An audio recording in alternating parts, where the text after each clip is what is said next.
of the present moment for the future, right? And there's a way in which Whitehead says that the future is always already acting in the present, insofar as the present is reaching out to the future, imposing itself on the future, right? And he speaks about the two dimensions of subjectivity, the subject and the superject, right? And essentially the superject is the operation of otherness inside of a subject, right? Otherness that was a subject or is a subject, right? Although in the sense of another, not of my own subject.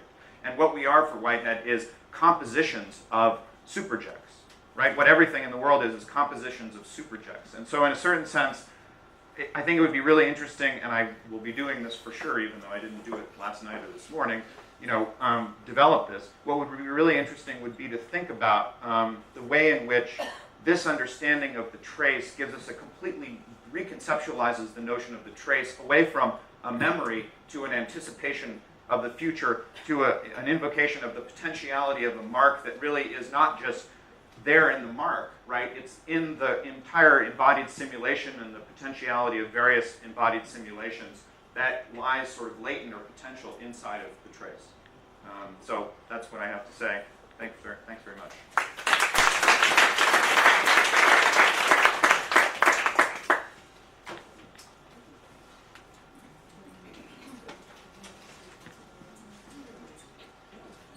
Okay.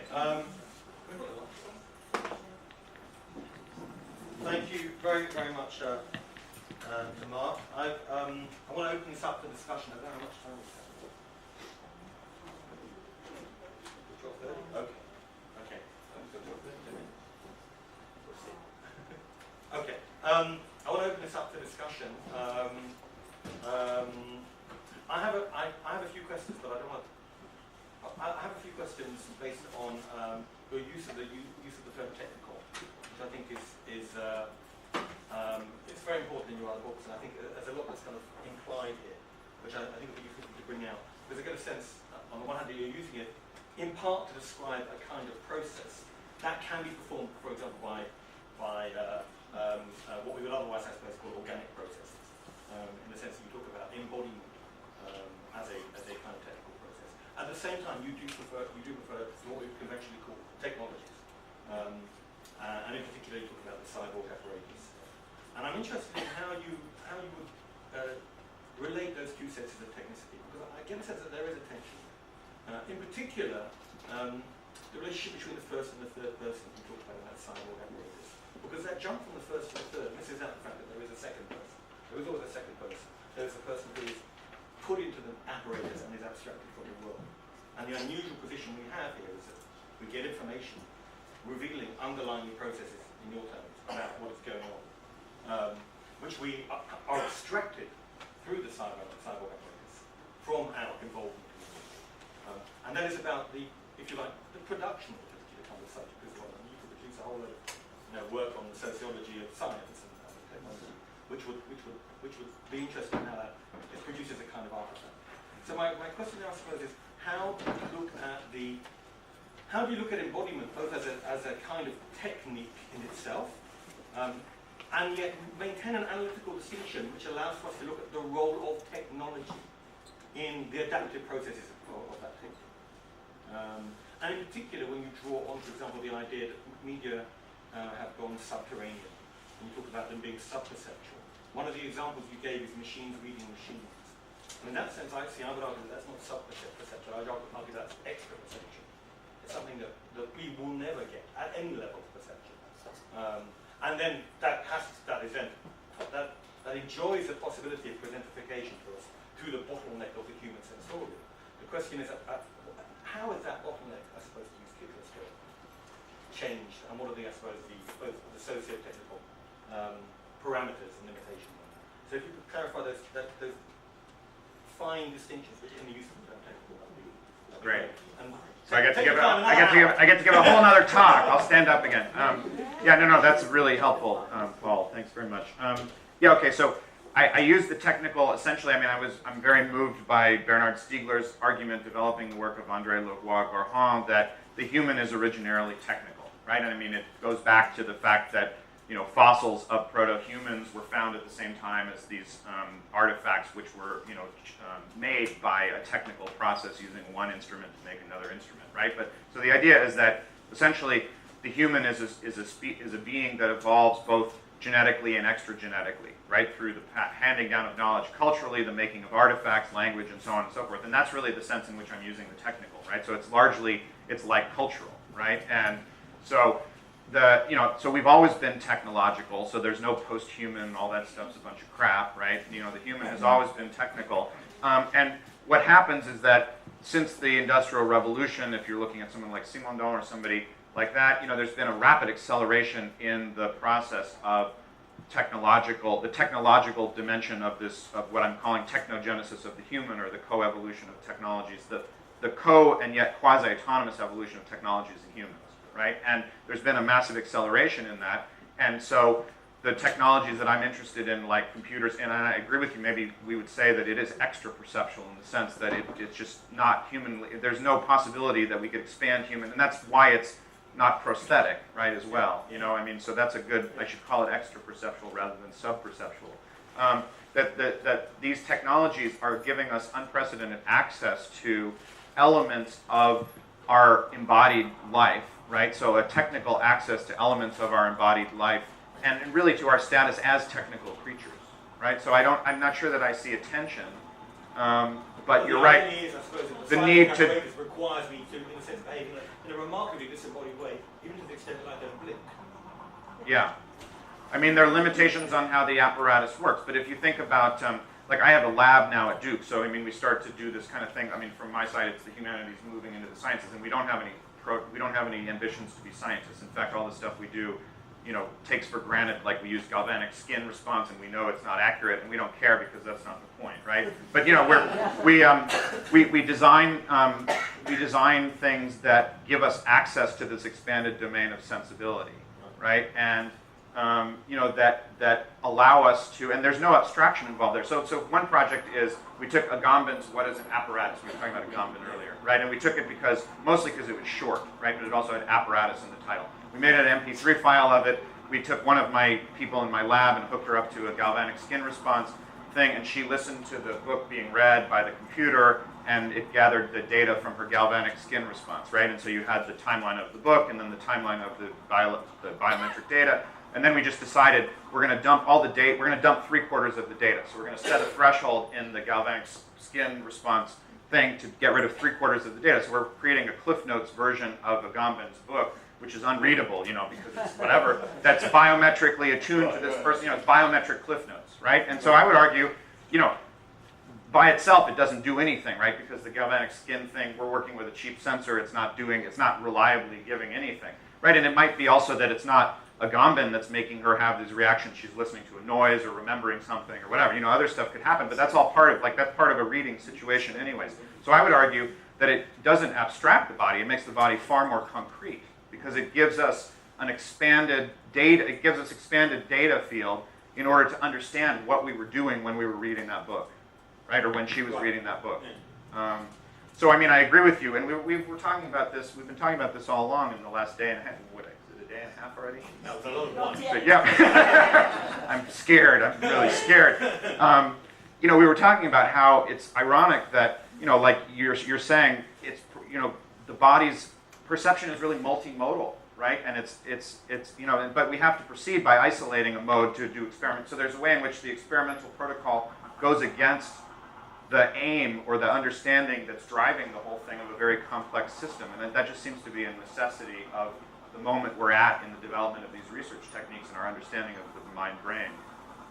But at least my hope is, because I'm trying to, my book is largely reacting to the context of contemporary capitalism and the way in which bypassing consciousness is a very negative thing, right? And data being gathered about us to understand what we like and so on, to me seems to be a very negative thing. So how is there something positive about this? And so my answer really is, there's something positive because all of this information about our own activity and the environmental dimensions and the expanded field of our sensibility can become vehicles for us to actually design environments to live in, think about how we want to have experiences, intensify our own experience, really live aesthetically, I mean, in a certain sense. And so that's the payoff, or that's the recompense for, the way these technologies are allowing this kind of bypassing of consciousness. Okay, I'm going to take some points. Before I do that, I'm going to hold the floor for one more second and say that I think that a reconfigured version of the term imagination actually needs to come in here somewhere. You mentioned it as if quite a lot. We're talking about this gap of vision, which constantly needs to be, but you're talking about possibility. I'm thinking of Kendall Walton's work. Yeah, I was going to mention that to him earlier, who's somebody who takes on Coleridge and says it's not just, when a kid builds a mud pie, the kid doesn't think it's a pie or something, right? I mean, the kid knows it's a mud thing, but it functions as a part of a make-believe game that has its rules and so on. Yeah, and it's about embodied action. Okay, so let's take some questions. Yeah, Gumrich, toy horse. Well, thanks. I think you overstate the possible contribution of embodied simulation, but once in a while it's good to hear. I was, one of the things that really got me thrilled reading your books is that you offer kind of novel perspective on the impact of digital technology in our life, which is something you were mentioned at the end of your reply to this question. So I would invite you, if you can develop that argument a little more. So how we can use this awareness of the technological body to, as you just said, build our environment. So I think there are strong political implications. Are you developing those political implications? Yeah, very much so. And it also addresses another thing you said, which is the bottleneck problem, right? So the whole idea of feed forward, right, is this idea that these technologies allow us to gather all kinds of information about our own sensory motor bodily existence in the world, that is information about our bodies, biometric information about the environment and so on, right? That was always there, right? And it's not like sensibility has all of a sudden changed, but our access to data about sensibility is massively increased, right? And so that's really the basis on which, so the idea is this can be fed forward into consciousness where consciousness cannot be present to the sensory present. I mean, this is really what I'm arguing for a multiplication of presences, right? In response to, say, Derrida's deconstruction of Husserl, or even Husserl's description of the thick present and so on. This is too focused on human experience, right? And we need to think about presence in a much more neutral way. So you feed this information forward into the time of consciousness, which is a slower time than the time of the event. Consciousness can consider it, and then can't intervene in the experience because it's already happened, but can plan for the future, can do things, like this, right? It's the question of design, right? So there's a political argument about rethinking the role of consciousness from, and really it would have like bearings on, I'm writing now a book that's kind of an extension of this, which is about logics of the future, and one of the chapters will be about climate change, right? So it'll have bearing on the imperialism with which the human treats nature, right? So rethinking the human not as the master of experience, right, but as a kind of, how do I call it in my book? I can't even remember the term now. I mean, now all that comes to mind is Heidegger's notion of the shepherd of being, which is not what I want to say, right? It's exactly the opposite. The consciousness is, it's a late evolutionary acquisition. It allows us to observe the experience that's happening to us, but not to be not to be in charge of it, right? So a kind of humility about consciousness, right, and about what consciousness can do. So consciousness can consider the way in which this very vast embodied dimension of experience that we're all talking about can be modified, can be shaped, and so on. So really, it would be a philosophy of design, right? That I think design and looking at design practices and thinking about that. I mean, in my lab, we've been building these kinds of experiments to, really just to point to the existence of this embodied dimension and how it could be useful in some aesthetic way. But the question, the bigger question is how could this be useful for, planning in general, the design of spaces to live in, and what, so on and so forth. So I don't have a concrete answer, but it is a question. It's where I'm headed with the work. So a question. Yes,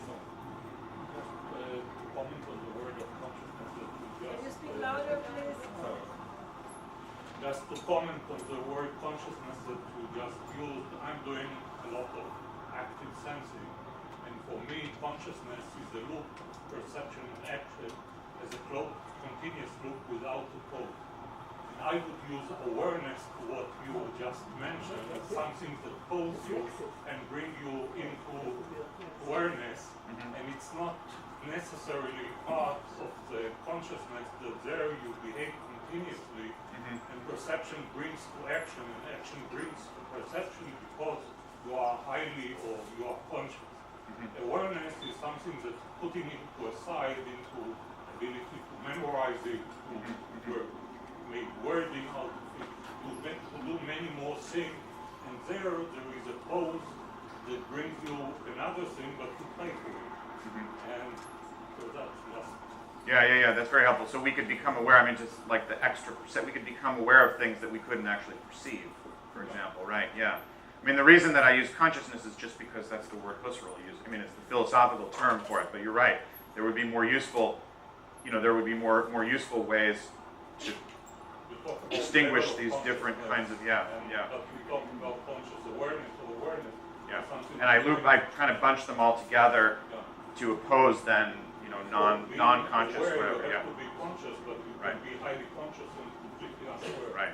Right. That's very helpful, yeah. Okay, Ruth, and then Amos in a way summarized it much better than I could. But I would like to ask you, we usually, normal people don't deal with such important and complicated things. When we think of consciousness, we of course think of awareness. It's reflexive, And then I read time and again in quantum theory, they talk about consciousness, and I don't know what they're talking about because it's not reflexive. And I hear all kinds of, for instance, our David Schulman, talking about Indian stuff and so on, and he tells a story, and when I say, but were these characters conscious of what they did? He said, oh, it's consciousness in the atmosphere. I don't understand. It's not reflexive anyway. So what can one understand by the concept consciousness without reflexivity? That's my big question. But in neuroscience, like Damasio talks about core consciousness and then personal consciousness or something, and they're these, like in Sartre's Transcendence of the Ego, for example, right? There's a kind of impersonal consciousness that is not reflexive. But what Amos said before is that you can be conscious and not be aware. I mean, the heartbeat also without our awareness. A lot of things take place without our being aware. But what we understand by awareness is something else than these automatic things that make sense. By awareness, we understand a kind of understanding. And that is what, in fact, Paul in a roundabout way also asked, where is that difference of this third observer instead of, because that observer is not reflexive. He counts what is taken, he registers what is taken. He's not observing himself, but we do. So that. But we do. But what I'm saying is, and this is the importance of this argument about technicity, the technicity of the embodied circuit, is that we gather this data is being gathered about us. We gather this data about ourselves, about our own experience. But when we look at the data, we are looking at ourselves from a third-person standpoint, right? I mean, and this is the. Okay, I'll take one more question just on that though. We need to speak more because when I write, when I internalize the structures and logics and practices of writing as a child, I'm also doing certain things, producing particular kinds of versions of reflexivity and possibilities of awareness, which were not there before. And at the same time, internalization of that medium structures my ability to think in particular ways as well. So look at that kind of feedback. Yeah, sorry. Thank you, because my question relates to what you just said. I wanted to ask you about the way that I understand that you're using technicity at the moment is mostly in order to gather information about ourselves that we didn't know or couldn't access before. But it also allows us, I want to throw in a term Andy Clark uses, extended cognition, and it's scaffolding, and being able to access things out there that we didn't have the ability to access before, didn't have the ability, we couldn't offload enough information in order to free our minds up in order to access. So it should be more by bi-directional. I'm hoping that you have something to say about the extended rather than the inward. Yeah, I mean, and scaffolding is a good way to talk about the way that we would design environments to make, you know, I mean, he's talking about making things cognitively more efficient or something like that, right? So yeah, it goes both ways, right? I mean, so we would... Richer and more diverse. Right. I mean, it means, it allows us to understand the role of environmentality in what we conceive of as our experience of ourselves, right? And to give much more agency to environmentality than we traditionally have, at least in philosophical conceptions of agency, right? I mean, so, I mean, yes, I agree with you. That's what's exciting about it for me, right? Is that we can we get outside of this, you know, the division between the self and the world, right? I mean, this is really it. And we start seeing that the world is acting in us, not as something, you know, not as something outside, whatever, but as, you know, insofar as we are of the world. And I mean, this is how I really am starting to understand Merleau-Ponty's idea of the flesh, right? So there's, I mean, we can do more to change ourselves and our own experience by changing the world outside of us than we can by, in my opinion, by trying to meditate or something. You know, I mean, I'm not a meditator. Yeah. So, yeah, thank you. Okay, I think we're going to finish there for the moment. So thank you very much.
Can serve as a useful point of connection between my own research interests and the neuroscientific approach that is our shared focus here.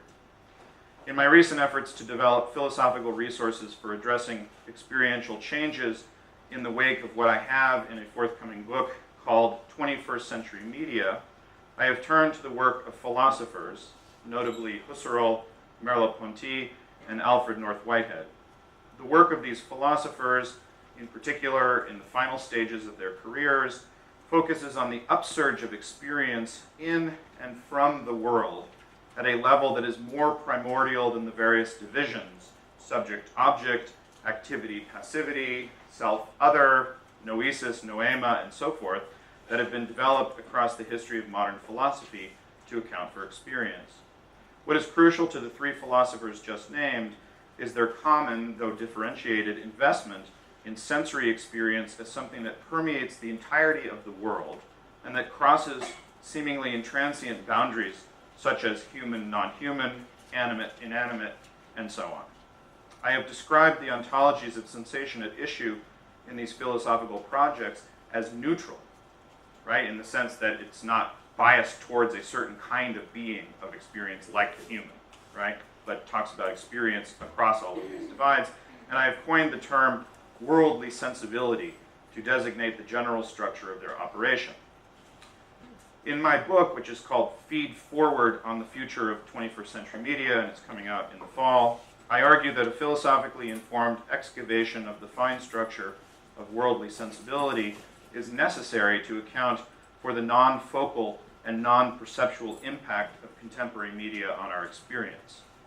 Because media has, as it were, gone subterranean in relation to perception, its operations, machines